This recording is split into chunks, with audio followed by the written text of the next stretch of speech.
So, base building is a major part of No Man's Sky, probably my favourite part for that matter, and I've showcased some epic bases in the past, from underwater bases and cities to impossible structures and low orbital bases created by other No Man's Sky players.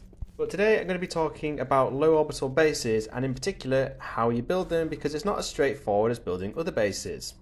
But low orbital bases can be some of the most impressive and best looking bases in No Man's Sky, but you're probably wondering, how on earth do I build a base in the sky?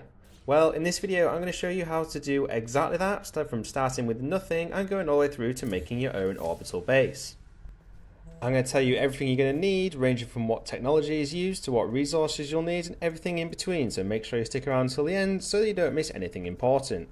And credit goes to AVG_RG for finding this technique to build orbital bases, and I'll link their channel in the description below for you, so you can go ahead and check them out as well. So, first things first, let's talk about what you're going to need to build this low orbital base. There are a couple of resources you're going to want to have gathered and crafted, and the first thing you want to have is at least 30 metal plating for building a landing pad, actually maybe 2 landing pads and perhaps an exocraft station or 2. And I'll go into detail why in just a few minutes. So that also means you want an absolute minimum of 4 ion batteries and 4 microprocessors. Ideally you'll want more just in case things go wrong. And you'll also want to have enough resources to craft a save beacon, which is 2 metal plating and 15 sodium nitrate. And finally, you want enough resources to craft 2 base computers, so you're going to need at least 60 chromatic metal for doing this as well. You will of course need to have unlocked the blueprints for all of these technology components as well, so make sure you've got those, and if you haven't, just pop on up to the anomaly and buy them. So, which is the best planet to build an orbital base on using this method? Well, it entirely depends on your preferences, but I would suggest finding an airless or a lifeless planet, as it means no clouds. And for some reason, when building high up in the sky, clouds will get in your way and make base building a right ball ache.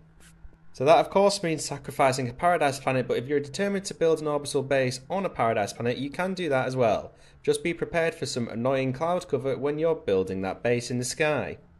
So, when you've chosen your planet that you want to build this orbital base on, you want to find a really low point on the planet's surface. So, look for canyons or water if there's water on the planet, and go water level or below. And if your planet has no water like the one I'm doing this video on, just find a really deep canyon, and at the bottom of that should do just nicely. And if it does have water, build near water level or below if possible. You can look for a hotspot as well so that you're able to run lots of power in your orbital base, though it's not absolutely essential, as you can just power your base with batteries and solar panels instead if you can't find any hotspots which are near a canyon. Right, let's move on to the technique for building that orbital base. First of all, when you're in that canyon or a really low place, you want to create a save beacon down there to create a manual save, because we may need to reload this again if the method doesn't quite go to plan on the first attempt. Next, you want to get ready to place a base computer, but don't place it just yet. Before you do, make sure you put your base building mode into free placement, and this is very important because this technique won't work with snap placement. So once you've enabled free placement, place the base computer down, but do not claim that base just yet, as there is some more essential information you need before we do that. So, you probably know that when you claim a new base, the camera is going to zoom out, pause for a second or two, and then zoom back into your location. And during this animation, you will have access to your build parts, believe it or not. So 2 seconds after the camera has started zooming back in is when we want to place our landing pad. Right, now you know when you need to place your landing pad, you can now claim the base, and as soon as the camera starts zooming out, open up your build menu and navigate over to your landing pad. As I mentioned before, the camera should stop at the top for a second or two, and as soon as it starts zooming back in, count 2 seconds and then place your landing pad. And once you're back down on the surface, if you open up photo mode and take a look directly upwards, you should see that there is a landing pad just floating there in the sky. Though we do need to do another quick test to make sure it worked properly. And if you don't see a landing pad, reload the manual save you did earlier before placing your base computer down, and then try these steps again. So if there is a landing pad up in the sky, jump on into your spaceship and then go and land on that floating landing pad. Once you got out of your spaceship, I would then reload that autosave, and if the landing pad is still there, everything has worked fine and we're good to move on to the next steps. If however the landing pad has disappeared, you'll want to try again, so try the steps from placing the base computer, and it may take a couple attempts to get this right, but just be patient with it.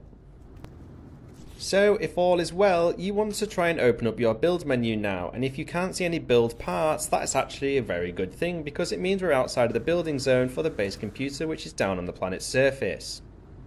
If, however, you can still see base building components, like me, don't worry because that's fine as well. So if you can't see them, skip a minute in this video on to the next step, but if you can see them, you're going to want to leapfrog your way out of the base building area. So the way to do this is just build a basic floor further up and away from the base computer on the planet's surface. You want to make sure freeze placement is still enabled so you can actually place them in midair. Then jump onto that new floor further away and check you can still access your building components, and if you can still access them, then just keep building floors further away until you can't. And when you have finally got to the stage when you can't access your build components anymore, you now want to place an exocraft station just a little bit further away and then jump onto it. And this is where we want to build another base computer on that exocraft station to try and claim a new base in the sky. You should hopefully be far enough away from your original base computer that it allows you to claim the base. But if it doesn't, you just need to do the leapfrog steps again to be a bit further away and then try and claim the new base. And once you can claim that new base, we're nearly there. You then want to build that second landing pad in the air nearby and then move the base computer onto that landing pad. It's about time Hello Games let us move these base computers. Anyway, once that new landing pad and base computer are built, we can then delete everything from the first base and any leapfrog floors, exocraft stations, the original landing pad and eventually the original base computer which is down on the ground. So go ahead and do that and then fly your starship onto your second landing pad. Simples. So there is a build height limit in No Man's Sky, and if you want to build above that height limit, anything above it will disappear on a reload or when you start the game again, and we don't really want that, do we? So the way to work out this height limit is to place a bunch of walls on top of one another starting from the landing pad, say 15 walls maybe, and if you then jump in and out of your starship to create a new autosave and then you reload that autosave, any walls that will remain after the game is reloaded is the maximum height you can build. I would probably then build up to about 75% of the way up that height just to be sure. You can of course build below the landing pad as well, but from now you're done. And now you have a low orbital base. Not as daunting as it first seems, right? So now you can spend some time making your base look a lot more impressive than mine, and once you have done, why don't you upload your base to the No Man's Sky servers and then leave a comment below with your base coordinates so everyone can check them out. If enough of you leave a comment, I'm going to create a future video showcasing the best bases from this comment section. You won't want to miss out on that, right? And if you're still here folks, it would be totally awesome if you could support my channel by hitting those like and subscribe buttons. I will be doing more videos like this in the future, along with videos covering all other aspects of No Man's Sky, like more amazing locations, bases, glitches, update rumours and more, so you don't want to miss out on those, right? And as always, thank you for watching and catch you in the next video.